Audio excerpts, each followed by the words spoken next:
Hi friends, welcome back to my channel. അപ്പോൾ നമ്മൾ engineering മെക്കാനിക്സിൻ്റെ തിയറി ആൻഡ് 5 ക്വസ്റ്റ്യൻസ് ഇൻക്ലൂഡ് ചെയ്യുന്ന ലെക്ചർ സീരീസ് കഴിഞ്ഞ ദിവസം സ്റ്റാർട്ട് ചെയ്തിരുന്നു. അപ്പോൾ ഒരു വീഡിയോ കഴിഞ്ഞതാണ്. അപ്പോൾ ആ വീഡിയോ കണ്ടിട്ടില്ലാത്തവർ ആ വീഡിയോ കാണുക, അതിനുശേഷം മാത്രം ഇത് കാണുക. ബിക്കോസ് ഒരു കണ്ടിന്യൂറ്റി ഉള്ള ടോപ്പിക്കാണ്. അപ്പം എന്താണ് മെക്കാനിക്സ് എന്ന് പറയുന്നത് കുഞ്ഞു ടോപ്പിക്കാണ് സിലബസിൽ തന്നിരിക്കുന്നതെങ്കിലും എവിടെ നിന്ന് വേണമെങ്കിലും ക്വസ്റ്റ്യൻസ് ചോദിക്കാം. നിങ്ങൾക്ക് പ്രീവിയസ് ക്വസ്റ്റ്യൻ കാണുമ്പോൾ അത് മനസ്സിലാവും. അപ്പോൾ നമുക്ക് വൈകാതെ തന്നെ ടോപ്പിക്കിലേക്ക് പോകാം. അപ്പോൾ കഴിഞ്ഞ ദിവസം നമ്മൾ സിമ്പിൾ മെഷീനെ കുറിച്ച് പറഞ്ഞിരുന്നു. അത് തന്നെ ഞാൻ വീണ്ടും ഒന്നുകൂടെ പറയുകയാണ്. It's a device. എന്താണ് device by which heavy load can be lifted by applying less effort as compared to the load. അതായത് വലിയ ലോഡ്സിന് നമുക്ക് കുറഞ്ഞ എഫേർട്ട് വെച്ചിട്ട് റേസ് ചെയ്യാൻ പറ്റും അല്ലെങ്കിൽ ലിഫ്റ്റ് ചെയ്യാൻ പറ്റും. ലോഡിനെ കമ്പയർ ചെയ്യുമ്പോൾ എഫേർട്ട് വളരെ കുറവാണ്. എക്സാമ്പിളൊക്കെ കഴിഞ്ഞ ദിവസം പറഞ്ഞതാണ്. അപ്പോൾ ഇനി നമുക്ക് അടുത്തൊന്ന് പോകാം. നമുക്ക് സിമ്പിൾ മെഷീൻസിൻ്റെ കീഴിൽ വരുന്ന ഡിവൈസസ് ഏതൊക്കെയാണെന്ന് നോക്കാം. ലീവർ നിങ്ങൾ കേട്ടിട്ടുള്ളതാവും. Pulley, wedge, screw, incline plane, wheel and axle, ഇത്രയാണ് വരുന്നത്. അപ്പോൾ ഇതിനകത്ത് ലീവറും പുള്ളിയാണ് കൂടുതലായിട്ട് ചോദിക്കാറ്. ലീവർ ക്ലാസിഫിക്കേഷനോ അങ്ങനത്തെ ഡീറ്റെയിൽസൊക്കെ ചോദിക്കാറുണ്ട്. പുള്ളിക്കകത്ത് നമുക്ക് ഒരു പ്രോബ്ലംസാണ് കൂടുതലായിട്ട് ചോദിച്ചു വരുന്നത്. അപ്പോൾ ആ പുള്ളിയുടെ പ്രോബ്ലംസ് നമ്മളിവിടെ ഡിസ്കസ് ചെയ്യുന്നതാണ് വരുന്ന വീഡിയോസിൽ. ഓക്കെ, അപ്പോൾ നമുക്ക് ലീവറിലേക്ക് പോകാം. അപ്പോൾ ലീവർ എന്ന് പറഞ്ഞു കഴിഞ്ഞാൽ ഇറ്റ്സ് എ സിമ്പിൾ മെഷീൻ. ഞാൻ പറഞ്ഞല്ലോ സിമ്പിൾ മെഷീനാണ്. Which turns about a fixed point called fulcrum. Fulcrum എന്ന് പറഞ്ഞൊരു ഫിക്സഡ് പോയിന്റിനെ അബൌട്ടായിട്ട് ടേൺ ചെയ്യുന്ന ഒരു സിമ്പിൾ മെഷീനാണ് എന്ത് ലീവർ. എപ്പോഴാണ് അത് റൊട്ടേറ്റ് ചെയ്യുന്നത്? When a force called effort is applied. അതായത് എഫേർട്ട് ഇ എന്ന് പറയുന്ന ഒരു ഫോഴ്സ് അപ്ലൈ ചെയ്യുകയാണ്. എന്തിനു വേണ്ടിയിട്ട്? To resist a force to a resisting force called load. Resisting ഫോഴ്സായ ലോഡിനെ നമ്മൾ വിത്ത്സ്റ്റാൻഡ് ചെയ്യാൻ അല്ലെങ്കിൽ അതിനെതിരായിട്ട് ഒരു എഫേർട്ട് ഇ കൊടുക്കുകയാണെങ്കിൽ എഫ് എന്ന് പറയുന്ന ഒരു ഫൽക്രം എന്ന് പറയുന്ന ഒരു പോയിൻ്റ് എബൌട്ട് നമ്മൾ റൊട്ടേറ്റ് ചെയ്യുന്ന സിമ്പിൾ മെഷീനെയാണ് നമ്മൾ എന്ത് പറയുന്നത്? ലീവർ. അപ്പോൾ സിമ്പിൾ മെഷീൻ നമുക്കറിയാം ലോഡുമുണ്ട് എഫേർട്ടും ഉണ്ട്. ലീവറിനകത്ത് എന്തും കൂടി അഡീഷണൽ ഉണ്ട്? ഒരു ഫൽക്രമുണ്ട്. ആ ഫൽക്രത്തിന് എബൌട്ട് റൊട്ടേറ്റ് ചെയ്യും. ഓക്കെ, അപ്പോൾ ഞാൻ ഈ ഫിഗർ വെച്ചിട്ട് ഒന്ന് എക്സ്പ്ലെയിൻ ചെയ്ത് തരാം. ലോഡും എഫേർട്ടും ഒക്കെ കഴിഞ്ഞ ക്ലാസ്സിൽ പറഞ്ഞാണ്. ഈ ഫിഗറിനകത്ത് ലോഡ് എന്താവും? സ്വാഭാവികമായും ആ കല്ല് അല്ലെങ്കിൽ ബൗൾഡർ ടു ലിഫ്റ്റ്, ആ ഉയർത്തേണ്ട കല്ല് അല്ലെങ്കിൽ ബൗൾഡറിനെയാണ് നമ്മൾ ലോഡെന്ന് പറയുന്നത്. എഫേർട്ട് ഇ എന്ന് പറഞ്ഞാൽ എന്താണ്? Force use by the man to lift the boulder. ആ മനുഷ്യൻ എത്ര ഫോഴ്സ് കൊടുക്കുന്നു ആ ബൗൾഡറിനെ ലിഫ്റ്റ് ചെയ്യാൻ, അതിനെയാണ് നമ്മൾ എഫേർട്ട് എന്ന് പറയുന്നത്. ഫൽക്രം എഫ് എന്ന് പറഞ്ഞാൽ the point about with stick rotates. ആ സ്റ്റിക്ക് റൊട്ടേറ്റ് ചെയ്യുന്ന അബൌട്ട് വെച്ച് ഏത് പോയിന്റിനാണോ ആ സ്റ്റിക്ക് റൊട്ടേറ്റ് ചെയ്യുന്നത് അതിനെയാണ് നമ്മൾ എന്ത് പറയുന്നത്? ഫൽക്രം. അപ്പോൾ ഈ ഫിഗറിനകത്ത് നിങ്ങൾക്ക് ക്ലിയർ ആണ്. ആ മാൻ നിൽക്കുന്നിടത്ത് you can see the effort, ആ ബൗൾഡർ ഇരിക്കുന്നിടത്ത് you can see the heavy load capital L and fulcrum F എന്ന് പറയുന്ന പോയിന്റും കാണാം. അപ്പോൾ ഇതാണ് എന്ത് നമ്മുടെ ലീവർ. ഇനി നമുക്ക് ഈ പൊസിഷൻ അനുസരിച്ച് you can classify levers into 3. മൂന്നായിട്ട് ക്ലാസിഫൈ ചെയ്യാം. അതിൽ ആദ്യത്തെ എന്ന് പറഞ്ഞാൽ ഫസ്റ്റ് ക്ലാസ് ലീവറാണ്. ഫസ്റ്റ് ക്ലാസ് ലീവർ എന്ന് പറഞ്ഞു കഴിഞ്ഞാൽ സിമ്പിൾ ബേസിക് വൺ ആണ്. അതിനകത്തെന്ന് പറഞ്ഞാൽ ഫൽക്രം സെൻറ്ററിലാണ്. നമ്മൾ നേരത്തെ കാണിച്ച എക്സാമ്പിൾ പോലെ ഒരു സൈഡിൽ എന്തുണ്ട്? ലോഡുണ്ട്, അതിൻ്റെ അടുത്ത സൈഡിൽ എഫേർട്ടുണ്ട്. അപ്പോൾ ഇത് ചോദിക്കാം. When the fulcrum is in between the load and effort it is called as first class lever. First class lever എന്ന് പറയും. ഇനി നമുക്ക് വേറൊരു പ്രത്യേകത, 2 പ്രത്യേകത ഇതിനകത്ത് കാണാം. ലോഡ് എന്ന് പറയുന്നത് നോക്കിക്കുക, ആ ഫിഗറിനകത്ത് ലെഫ്റ്റ് കാണിച്ചിരിക്കുന്ന ഫിഗറിനകത്ത് ഫൽക്രത്തിൻ്റെ വളരെ അടുത്താണ്. എഫേർട്ട് കുറച്ച് മാറി കിടക്കുകയാണ്. ആൻഡ് പിന്നെ ഒരു കാര്യമുള്ളതെന്ന് വെച്ചാൽ എഫേർട്ടിന് ഒരുപാട് ഡിസ്റ്റൻസ് മൂവ് ചെയ്യണം, പക്ഷേ ലോഡിന് കുറച്ച് ഡിസ്റ്റൻസ് മൂവ് ചെയ്താൽ മതി. ഓക്കെ, അതിൻ്റെ എക്സാമ്പിൾസ് നിങ്ങൾ കണ്ടോ? ക്ലോ ഹാമറും പ്ലയറും ലിഡ് ഓപ്പറേറ്റർ, സിസറൊക്കെയാണ്. ലിഡ് ഓപ്പണർ, സിസേഴ്സൊക്കെയാണ് ഡേ ടു ഡേ ലൈഫിൽ നമ്മൾ കാണുന്ന എക്സാമ്പിൾ. ഇത് ചോദിക്കത്തൊന്നുമില്ല, ഞാൻ കൺസെപ്റ്റ് മനസ്സിലാക്കാൻ വേണ്ടിയിട്ട് ഫിഗർ കാണിച്ചതേ ഉള്ളൂ. അപ്പോൾ സിസർ നിങ്ങൾ നോക്കി, നിങ്ങൾക്ക് സിസർ കൈ അനക്കുന്ന എഫേർട്ട് എന്ന് പറഞ്ഞാൽ എന്താണ്? കുറേ മൂവ് ചെയ്യുമ്പോഴേ കുറച്ച് ലോഡിൻ്റെ ഭാഗമായിട്ടുള്ള പേപ്പർ കട്ടാവുള്ളൂ. അപ്പോൾ അത്രേ ഉള്ളൂ. അതിനകത്ത് എഫേർട്ട് ഒരുപാട് ഡിസ്റ്റൻസ് മൂവ് ചെയ്യും, ലോഡ് എത്ര മാത്രമേ? കുറച്ച് ഡിസ്റ്റൻസേ മൂവ് ചെയ്യത്തുള്ളൂ. പിന്നെ വേറൊരു പ്രത്യേകത എന്താണ്? ഫൽക്രം എന്ന് പറയുന്നത് ലോഡിൻ്റെ അടുത്താണ്. അപ്പോൾ ഫസ്റ്റ് ക്ലാസ് ലീവർ എന്ന് പറഞ്ഞാൽ മനസ്സിൽ ആ ബേസിക് കൺസെപ്റ്റ് വരണം. ഫൽക്രം സെൻറ്ററിലും ലോഡും എഫേർട്ടും അപ്പുറം ഇപ്പുറം. ഫൽക്രത്തിൻ്റെ അടുത്താണ് ആര്? ലോഡ്. അപ്പോൾ അത് ഓർത്ത് വെക്കാം. അപ്പോൾ അതാണ് ഫസ്റ്റ് ക്ലാസ് ലീവർ. അപ്പോൾ ഇത് ചോദിച്ചിട്ടുള്ളതാണ് ഫസ്റ്റ് ക്ലാസ് ലീവർ. ഇനി അടുത്ത പൊസിഷൻ അനുസരിച്ച് ദർ ആർ അതർ 2 ക്ലാസിഫിക്കേഷൻസ്. 2 ക്ലാസിഫിക്കേഷനും കൂടിയുണ്ട്. സെക്കൻഡ് ക്ലാസ് ലീവറും ഉണ്ട്, തേർഡ് ക്ലാസ് ലീവറും ഉണ്ട്. ഓക്കെ, അപ്പോൾ ഫസ്റ്റ് ക്ലാസ് ലീവർ മനസ്സിലായെന്ന് വിചാരിക്കുന്നു. ആ 4 എക്സാമ്പിൾസ് ഞാൻ നിങ്ങൾ ഉപയോഗിക്കുന്ന സാധനങ്ങൾ വെച്ചിട്ട് ജസ്റ്റ് കൺസെപ്റ്റ് ക്ലിയർ ചെയ്യാൻ പറഞ്ഞു എന്നേ ഉള്ളൂ. അത് ചോദിച്ചിട്ടൊന്നുമില്ല കേട്ടോ. അപ്പം ഈ ഫിഗർ ലെഫ്റ്റിൽ ഫിഗർ മനസ്സിൽ വരണം. ഫസ്റ്റ് ക്ലാസ് ലീവർ എന്ന് പറയുമ്പോൾ ഫൽക്രം നടുക്കും, ഫൽക്രത്തിൻ്റെ തൊട്ടടുത്ത് ലെഫ്റ്റ് സൈഡിൽ ലോഡും റൈറ്റ് സൈഡിൽ കുറച്ച് മാറി എഫേർട്ട്. ഓക്കെ, ഇനി അടുത്ത് നമുക്ക് നോക്കാം. അടുത്ത ക്ലാസിഫിക്കേഷൻ എന്ന് പറഞ്ഞാൽ സ്വാഭാവികമായും it is second class lever. Second class ലീവറിൻ്റെ പ്രത്യേകത എന്താണെന്ന് വെച്ചാൽ നിങ്ങൾക്ക് ആ ലെഫ്റ്റിലെ ഫിഗർ കാണാം. എന്താണ് നടുക്ക് വരുന്നത്? ഫസ്റ്റ് ക്ലാസ് ലീവറിൽ നമുക്ക് ഫൽക്രം വന്നതുപോലെ ഇവിടെ എന്താണ് വരുന്നത്? ഇവിടെ ലോഡാണ് സെൻറ്ററിൽ. ലോഡ് സെൻറ്ററിലും load is in between the fulcrum and the effort. ഫൽക്രത്തിൻ്റെയും എഫേർട്ടിൻ്റെയും ഇടയ്ക്കാണ് ആര് വരുന്നത്? ലോഡ് വരുന്നത്. ഓക്കെ, ഇനി നോക്കിക്കേ, ഇവിടെയും എന്താണ്? ഫൽക്രവും ലോഡും അടുത്താണ്. ഓക്കെ, ഫൽക്രം അടുത്താണ് ലോഡിൻ്റെ. എഫേർട്ട് മൂവ്, അപ്പം എഫേർട്ട് ഇച്ചിരി മാറിക്കിടക്കുന്നു. ഇവിടെ എന്ത് തന്നെയാണ്? Effort moves A longer distance but the load moves A shorter distance. ഇവിടെയും എഫേർട്ടിന് ഒരുപാട് ഡിസ്റ്റൻസ് മൂവ് ചെയ്യണം, ലോഡ് ഷോർട്ടർ ഡിസ്റ്റൻസിന് മൂവ് ചെയ്യത്തുള്ളൂ. ആ എക്സാമ്പിൾസ് നിങ്ങൾക്ക് കണ്ടാൽ തന്നെ മനസ്സിലാവും എവിടെയാണ് ലീവർ വരുന്നത്, എവിടെയാണ് ഫൽക്രം വരുന്നത്, എവിടെയാണ് എഫേർട്ട് വരുന്നത് എന്നുള്ള കാര്യം. ലോഡ്, എഫേർട്ട്, ഫൽക്രം എവിടെയാണ് വരുന്നത് എന്നുള്ള കാര്യം നിങ്ങൾക്ക് മനസ്സിലാവും. ആ 4 examples just day to day ലൈഫിൽ നോക്കുക. അപ്പം ഇതിനകത്ത് ഓർത്ത് വെക്കേണ്ടത് ആരാണ് സെൻറ്ററിൽ വരുന്നതെന്നുള്ള കാര്യമാണ്. അപ്പം ഫസ്റ്റ് ക്ലാസ്സിന് ഫൽക്രം, സെക്കൻഡ് ക്ലാസ്സിന് എന്താണ്? ലീവറാണ് വന്നത്. അപ്പോൾ തിരിഞ്ഞു പോകരുത്. പിന്നെ ബാക്കി പ്രത്യേകതകൾ അങ്ങനെ ചോദിച്ച് കണ്ടിട്ടില്ല, എന്നാലും ഫൽക്രം സെൻറ്ററിൽ വന്നിട്ട് ലോഡും എഫേർട്ടും പറഞ്ഞിട്ട് ഞാൻ ക്വസ്റ്റ്യൻ പേപ്പേഴ്സിൽ കണ്ടിട്ടുണ്ട്. സെക്കൻഡ് ക്ലാസ് ലീവറും ചോദിച്ചുകൂടായികയൊന്നുമില്ല. കാര്യം സിമ്പിൾ മെഷീൻസ് എന്നൊരു ഹെഡിങ് മാത്രമേ കൊടുത്തിട്ടുള്ളൂ. അതിനകത്ത് വരുന്ന ക്ലാസിഫിക്കേഷനാണ് ഈ പുള്ളിയും ലീവറും ഒക്കെ.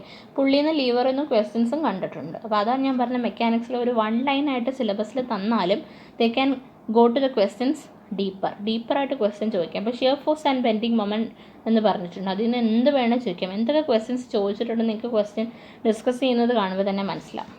അതുപോലെ തന്നെ സിമ്പിൾ സ്ട്രെസ് ആൻഡ് സ്ട്രെയിൻ, അതിനകത്തും എന്താണ് എല്ലാ മോഡുലൈസും ചോദിച്ചിട്ടുണ്ട്. അപ്പോൾ നിങ്ങൾക്ക് അത് കാണുമ്പോൾ മനസ്സിലാവും ക്വസ്റ്റ്യൻസ്. അപ്പോൾ നമ്മൾ ഫസ്റ്റ് ക്ലാസ്സും പറഞ്ഞു, സെക്കൻഡ് ക്ലാസ് ലീവറും പറഞ്ഞു. ഫസ്റ്റ് ക്ലാസ് ലീവറിൽ ആരായിരുന്നു? ഫൽക്രം. സെക്കൻഡ് ക്ലാസ്സിൽ ലോഡായിരുന്നു സെൻറ്റർ.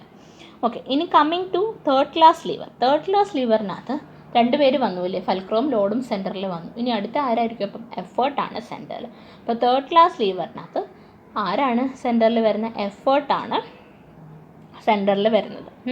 ഇവിടെ എന്താണ് വേറെ വ്യത്യസ്തത? Effort moves A shorter distance but the load moves A larger distance. ഇവിടെ ലാർജർ ഡിസ്റ്റൻസ് മെൻഷൻ ചെയ്തിട്ടില്ല, പക്ഷെ അണ്ടർസ്റ്റുഡ് ആണല്ലോ. എഫേർട്ട് കുറച്ച് ഡിസ്റ്റൻസ് മൂവ് ചെയ്യത്തുള്ളൂ, ലോഡ് എന്ത് ചെയ്യും? ഒരുപാട് ഡിസ്റ്റൻസ് മൂവ് ചെയ്യും. അപ്പോൾ ഇതാണ് തേർഡ് ക്ലാസ് ലീവർ എന്ന് പറയുന്നത്. അപ്പോൾ തേർഡ് ക്ലാസ് ലീവറിൻ്റെ എക്സാമ്പിൾസ് ആണ് കാണിച്ചിരിക്കുന്നത്. ബ്രൂം നിങ്ങൾ എപ്പോഴും ഉപയോഗിക്കുന്നതാണ്. മുകളിൽ നമ്മൾ എന്ത് കൊടുക്കും? മുകളിലാണ് ഫൽക്രം വരുന്നത്, എഫേർട്ട്, ലോഡ് താഴെ. ഓക്കെ, അപ്പോൾ ഇത്രയാണ് വരുന്നത്. പിന്നെ അതുപോലെ തന്നെ ടോങ്സ് വരാം, ആംസ് വരാം. ആം വെച്ചിട്ട് നമ്മൾ എന്തെങ്കിലും റേസ് ചെയ്യുന്ന ഒരു എക്സാമ്പിൾ പറയാം, സ്റ്റാപ്ലർ പറയാം. അപ്പോൾ ഇതൊക്കെ നമ്മൾ ജസ്റ്റ് ഒന്ന് മനസ്സിലാക്കാൻ വേണ്ടി പറഞ്ഞു എന്ന് മാത്രമേ ഉള്ളൂ കേട്ടോ. നിങ്ങൾക്ക് അവിടെ ഫൽക്രമൊക്കെ കാണാം സ്റ്റാപ്ലറിൻ്റെ. ഓക്കെ, അപ്പോൾ ഇതാണ് 3 ടൈപ്പ് ഓഫ് ലീവേഴ്സ്, ഇമ്പോർട്ടൻ്റ് ആണ്. ഇനി അടുത്തത് പ്രിൻസിപ്പിൾ ഓഫ് ലീവേഴ്സാണ്. നമ്മൾ സാധാരണ മൊമെൻ്റ് എടുക്കുമല്ലോ, force into distance from the ഏതെങ്കിലും ഒരു പോയിന്റ്. അതേ സെയിം കൺസെപ്റ്റ് തന്നെയുള്ളൂ പ്രിൻസിപ്പിൾ ഓഫ് ലീവേഴ്സ്. അപ്പോൾ നമ്മൾ എന്താണ് ഇൻറ്റേർണൽ ഹിഞ്ചൊക്കെ ഉള്ള ബീമിന് മൊമെൻറ്റ് അബൌട്ട് ദ ഹിഞ്ച് എന്ന് പറഞ്ഞ് എടുക്കാറുണ്ട്. ഇവിടെ നമ്മൾ മൊമെൻറ്റ് അബൌട്ട് ദ ഫൽക്രം എടുക്കുന്നു എന്ന് ഓർക്കുക. അങ്ങനെയല്ല ശരിക്കും കൺസെപ്റ്റ്. മനസ്സിലാക്കാൻ വേണ്ടി ഞാൻ എളുപ്പത്തിൽ പറഞ്ഞതാണ്.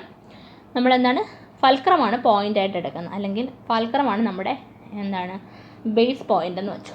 അപ്പം ലോഡ് നമുക്കറിയാം, എഫേർട്ടും ഉണ്ട്, ഫൽക്രവും ഉണ്ട് അല്ലേ. അപ്പോൾ load into distance of the load from the fulcrum.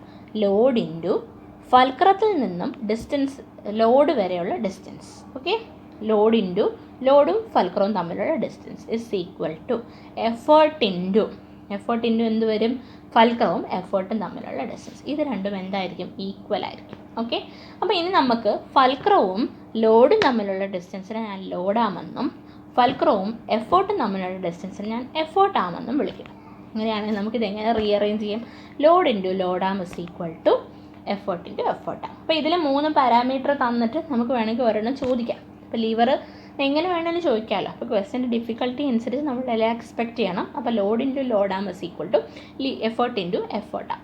ഇനി നോക്കിക്കേ, നമുക്ക് ഫസ്റ്റ് ക്ലാസ് ലീവറുണ്ട്, സെക്കൻഡ് ക്ലാസ് ലീവറുണ്ട്, തേർഡ് ക്ലാസ് ലീവറുണ്ട്. അപ്പോൾ നമുക്ക് ഓരോന്നിനും ഫസ്റ്റ് ക്ലാസ്സിൽ എവിടെയാണ്? ഫൽക്രം സെൻറ്ററിലാണ്. അതുകൊണ്ട് തന്നെ ലോഡ് ഒരറ്റത്ത്, ലോഡ് ഇൻറ്റു ലോഡാം is equal to effort into എഫേർട്ടാണ്. സെക്കൻഡ് കേസിൽ നോക്കിക്കേ, ലോഡാണ് നടുക്ക് അല്ലേ. അപ്പോൾ ലോഡാം വളരെ കുറവായിരിക്കും, ലോഡ് ഇൻറ്റു ലോഡാം കുറവായിരിക്കും. പക്ഷേ എഫേർട്ട് ഇപ്പുറത്തറ്റത്ത് കിടക്കുന്നുണ്ട്, എഫേർട്ടാം കുറച്ച് കൂടുതലായിരിക്കും. ഓക്കെ, ഇനി അടുത്ത് നോക്കിക്കേ, ഫൽക്രം എവിടെയാണ് വരുന്നത്? ഈ എഡ്ജിൽ തന്നെ. നടുക്ക് ആരാണ് കിടക്കുന്നത്? നടുക്ക് എഫേർട്ടാണ് കിടക്കുന്നത് അല്ലേ. അപ്പോൾ എഫേർട്ട് ഇൻറ്റു എഫേർട്ട് ആം കുറവും ലോഡ് ആം കൂടുതലുമായിരിക്കും. നിങ്ങൾ ആ ടൈപ്പ് ഓഫ് ലീവർ അനുസരിച്ച് ഞാൻ ജസ്റ്റ് കാണിച്ചു, കൺസെപ്റ്റ് മനസ്സിലാവാൻ വേണ്ടി പറഞ്ഞു എന്നേ ഉള്ളൂ. അപ്പോൾ പ്രിൻസിപ്പിൾ ഓഫ് ലീവർ ഇത്രയേ ഉള്ളൂ. Load into load arm is equal to effort into effort arm. ഇനി എന്താണ് ലോഡ് ആം, എന്താണ് എഫേർട്ട് ആം? ലോഡ് ആം എന്ന് പറഞ്ഞാൽ ലോഡും ഫൽക്രവും തമ്മിലുള്ള ഡിസ്റ്റൻസും, എഫേർട്ട് ആം എന്ന് പറഞ്ഞാൽ എഫേർട്ടും ഫൽക്രവും തമ്മിലുള്ള ഡിസ്റ്റൻസ്. ഓക്കെ, അപ്പോൾ ഇത്രയാണ് പ്രിൻസിപ്പിൾ ഓഫ് ലീവേഴ്സിനകത്ത് വരുന്നത്. ഇനി നമുക്ക് ക്വസ്റ്റ്യൻസിലേക്ക് പോകാം. 5 ക്വസ്റ്റ്യൻസ് ഡിസ്കസ് ചെയ്യാം. ആദ്യത്തെ ക്വസ്റ്റ്യൻ എന്ന് പറഞ്ഞാൽ resultant of 2 forces P and Q acting at an angle theta is. അപ്പോൾ ഇത് പാരലലോഗ്രാം ലോ ഓഫ് വെക്റ്റർ അഡിഷനിൽ നമുക്ക് 2 സൈഡ്സ് പിയും ക്യൂവും പാരലലോഗ്രാമിൻ്റെ അഡ്ജസ്റ്റൻറ്റ് സൈഡായിട്ട് വരികയാണെങ്കിൽ നമുക്ക് റിസൾട്ടൻറ്റിൻ്റെ വാല്യൂ എന്ന് പറഞ്ഞു കഴിഞ്ഞാൽ ആ രണ്ടിൻ്റെ റിസൾട്ടൻ്റ് എന്ന് പറഞ്ഞാൽ ഇത് രണ്ടിൻ്റെയും പോയിൻറ്റിലൂടെ പാസ് ചെയ്യുന്ന പോകുന്ന ആ പാരലലോഗ്രാമിൻ്റെ എന്തായിരിക്കും, ഡയഗണൽ ആയിരിക്കും എന്നാണ് തിയറി. അപ്പം resultant is equal to root of P square plus Q square plus 2pq cos തീറ്റയാണ് ആൻസർ. ഓപ്ഷൻ സി ആണ് കറക്റ്റ് ആൻസർ. ഇത് പാരലലോഗ്രാം ലോ ഓഫ് വെക്റ്റർ അഡിഷനിൽ വരുന്നതാണ് കേട്ടോ. അപ്പോൾ 2 ഫോഴ്സസ് മാഗ്നിറ്റ്യൂഡും ഡയറക്ഷനിലും പാരലലോഗ്രാമിൻ്റെ അഡ്ജസൻറ്റ് സൈഡ്സ് കാണിക്കുകയാണെങ്കിൽ ഈ 2 അഡ്ജസൻറ്റ് സൈഡ്സിൻ്റെയും ഒറിജിനിലൂടെ പോകുന്ന ഡയഗണലായിരിക്കും അതിൻ്റെ റിസൾട്ട്. അതിൻ്റെ മാഗ്നിറ്റ്യൂഡാണ് ഈ ഫോർമുല. ഓക്കെ, ഇനി അടുത്ത ക്വസ്റ്റ്യൻ നോക്കാം. Ratio of stress to strain, സ്ട്രെസ്സിൻ്റെയും സ്ട്രെയിൻ്റെയും റേഷ്യോ ആണ് ചോദിച്ചിരിക്കുന്നത്. നമുക്ക് ഇലാസ്റ്റിസിറ്റി തന്നിട്ടുണ്ട്, മോഡുലസ് ഓഫ് ഇലാസ്റ്റിസിറ്റി തന്നിട്ടുണ്ട്, ബൾക്ക് മോഡുലസ്, പോയ്സൺസ് റേഷ്യോ. അപ്പോൾ സിംപ്ലി സ്ട്രെസ് ടു സ്ട്രെയിൻ എന്ന് ചോദിച്ചുകൊണ്ട് നമുക്ക് ഇവിടെ മടിക്കാതെ ഉത്തരം എഴുതാം. Option B modulus of elasticity ആണ് കറക്റ്റ് ആൻസർ. ഓക്കെ, ഈ പോയ്സൺസ് റേഷ്യോയും ബൾക്ക് മോഡുലസും ഒക്കെ നമുക്കിങ്ങനെ സ്ട്രെസ് ടു സ്ട്രെയിൻ എന്നൊന്നും, പോയ്സൺസ് റേഷ്യോ എന്തായാലും വരത്തില്ല, ബൾക്ക് മോഡുലസും അത് അങ്ങനെ പറയാൻ പറ്റത്തില്ല. അപ്പോൾ സിംപ്ലി ഓപ്ഷൻ ബി ആണ് കറക്റ്റ് ആൻസർ. then അടുത്ത question, in a simply supported beam the point where the maximum bending moment occurs. Simply supported ബീമാണ്, അവിടെ എപ്പോഴാണ് മാക്സിമം ബെൻഡിങ് മൊമെൻറ്റ് വരുന്നതെന്നാണ് ചോദിച്ചിരിക്കുന്നത്. Support point, mid point, point where shear force is 0, end point. അപ്പോൾ നമുക്ക് എന്തറിയാം, bending moment maximum ആവുന്നത് എപ്പോഴാണ്, ഷിയർ ഫോഴ്സ് 0 ആവുന്ന പോയിൻ്റാണ്. അപ്പോൾ ഓപ്ഷൻ സി ആണ് correct answer, the point where shear force is 0. അപ്പോൾ ഇത് നമുക്ക് ഷിയർ ഫോഴ്സും ബെൻഡിങ് മൊമെൻറ്റും എന്നൊരു ലൈൻ തന്നിരിക്കുന്നതിൻ്റെ പേരിലാണ് ഈ ക്വസ്റ്റ്യൻ ഒക്കെ ചോദിച്ചിരിക്കുന്നത്. അപ്പോൾ ഓപ്ഷൻ സി ആണ് കറക്റ്റ് ആൻസർ. എവിടെയാണ്, point where shear force is 0, the bending moment will be maximum in a simply supported beam. Okay, അപ്പോൾ ഇനി അടുത്ത ക്വസ്റ്റ്യൻ നോക്കാം. 45 ആയിരുന്നു. 34, the property of a material by which it can be beaten or rolled into plates. ഇത് തന്നെ നിങ്ങൾക്ക് പല ഫോമിലും ഒത്തിരി ക്വസ്റ്റ്യൻ പേപ്പറിൽ കാണാം ഈ സെയിം ക്വസ്റ്റ്യൻ. ഞാൻ ഇൻക്ലൂഡ് ചെയ്തിട്ടുണ്ട് നിങ്ങൾക്കത് മനസ്സിലാക്കി തരാൻ വേണ്ടിയിട്ട്. അപ്പോൾ ഓപ്ഷൻ ബി മാലിയബിലിറ്റി ആണ്. എന്ത്, the property by which a material can be beaten or rolled into plates അല്ലെങ്കിൽ ഷീറ്റ്സ് ഒക്കെ എന്നൊക്കെ പറഞ്ഞ് ചോദിക്കാറുണ്ട്. അപ്പം മാലിയബിലിറ്റി ആണ് ഓപ്ഷൻ ബി. ദെൻ ഇലാസ്റ്റിസിറ്റി നമുക്കറിയാം, റിജിഡിറ്റി അറിയാം, വിസ്കസിറ്റി അറിയാം, ഇതൊന്നും വരത്തില്ല. ഇലാസ്റ്റിസിറ്റി, റിജിഡിറ്റി, വിസ്കസിറ്റി ഒന്നും ഓപ്ഷൻ ആയിരിക്കത്തില്ല. അതുകൊണ്ട് ഇത് വളരെ ഒരു സിമ്പിൾ ക്വസ്റ്റ്യൻ ആയിട്ടാണ് എനിക്ക് തോന്നുന്നത്. കാര്യം എന്ന് വെച്ച് കഴിഞ്ഞാൽ നിങ്ങൾക്ക് ഓപ്ഷനിലൊന്നും കൺഫ്യൂസിങ് വരുന്നില്ല. ഡക്റ്റിലിറ്റി ഒക്കെ വന്നിരുന്നെങ്കിൽ ചിലപ്പോൾ കൺഫ്യൂസിങ് ആയേനെ. അപ്പോൾ അടുത്ത ക്വസ്റ്റ്യൻ നോക്കാം. 1 Newton is equal to. ഇത് നമുക്ക് ഒരു നല്ല ക്വസ്റ്റ്യൻ ആണ്. കാര്യം നിങ്ങൾക്ക് ഇവിടെ ഇത് ഫ്രിക്ഷനും അങ്ങനത്തെ എല്ലാ കാര്യങ്ങളും പറഞ്ഞിട്ടുണ്ടായിട്ട് ഇതൊന്നും ചോദിക്കുന്നതുകൊണ്ട് തെറ്റില്ല, ഔട്ട് ഓഫ് സിലബസ് ഒന്നുമല്ല. അപ്പോൾ ഓപ്ഷൻ ബി ആണ് 10⁵ ഡൈൻസ് ആണ് answer. 1 Newton is equal to 10⁵ dynes. അത് ഓർത്ത് വെക്കുക കേട്ടോ, 10⁵ ഡൈൻസ് ആണ് answer. Option B 1 Newton is equal to 10⁵ dynes. അപ്പോൾ ഇതാണ് 5 ക്വസ്റ്റ്യൻസ്. അപ്പോൾ ഇതാണ് നമ്മുടെ തിയറി എന്ന് പറഞ്ഞത്. അപ്പോൾ ഇതോടുകൂടി നമ്മുടെ എന്താണ് സിമ്പിൾ മെഷീൻസ് എന്ന് പറയുന്ന ടോപ്പിക്ക് കഴിഞ്ഞു. ഇനി പുള്ളിയുടെ ഒരു പ്രോബ്ലം ആണുള്ളത്, അത് ഞാൻ ക്വസ്റ്റ്യൻ പേപ്പറിൻ്റെ കൂടെ ഡിസ്കസ് ചെയ്യുന്നതിൻ്റെ കൂടെ ആഡ് ചെയ്തിട്ടുണ്ട്. അപ്പോൾ ഇനി അടുത്ത വീഡിയോയിൽ നമ്മൾ അടുത്ത ടോപ്പിക്കാണ് വർക്ക് പവർ എനർജി എന്ന് പറയുന്ന ടോപ്പിക്കാണ് ഡിസ്കസ് ചെയ്യുന്നത്. പിന്നെ ഇതുപോലെ 5 ക്വസ്റ്റ്യൻസ് റാൻഡംലി സെലക്ട് ചെയ്തതും ഇൻക്ലൂഡ് ചെയ്തിട്ടുണ്ട്. അപ്പോൾ നിങ്ങൾക്ക് ഈ വീഡിയോ ഇഷ്ടപ്പെട്ടിട്ടുണ്ടെങ്കിൽ please like, share and subscribe ചെയ്തതിന് ശേഷം തൊട്ടടുത്തിട്ടുള്ള ബെൽ ഐക്കൺ പ്രസ് ചെയ്യുക. എന്നാൽ മാത്രമേ ഞാൻ പുതിയ വീഡിയോസ് അപ്ലോഡ് ചെയ്താൽ നിങ്ങൾക്ക് നോട്ടിഫിക്കേഷൻസ് ലഭിക്കുകയുള്ളൂ. പിന്നെ അതുപോലെ തന്നെ നിങ്ങളുടെ ഫ്രണ്ട്സ് ആരെങ്കിലും PSC എക്സാമിനൊക്കെ പ്രിപ്പയർ ചെയ്യുന്നുണ്ടെങ്കിൽ അവരിലേക്കും ഈ വീഡിയോസ് ഷെയർ ചെയ്ത് കൊടുക്കുക. അപ്പോൾ അവർക്കും അത് ഉപകാരപ്രദമാകും. അപ്പോൾ ഞാൻ വീണ്ടും പറഞ്ഞ പോലെ ലോക്ക്ഡൗൺ ഇനി എത്ര കാലം എക്സാം ഇല്ലാതെ ഇരിക്കുന്നൊന്നും നമുക്ക് പ്രവചിക്കാൻ പറ്റത്തില്ല. നിങ്ങൾക്ക് ചെയ്യാനുള്ളത് ഇത്ര മാത്രം, പഠിച്ചുകൊണ്ടിരിക്കുക. Keep studying. Thanks for watching.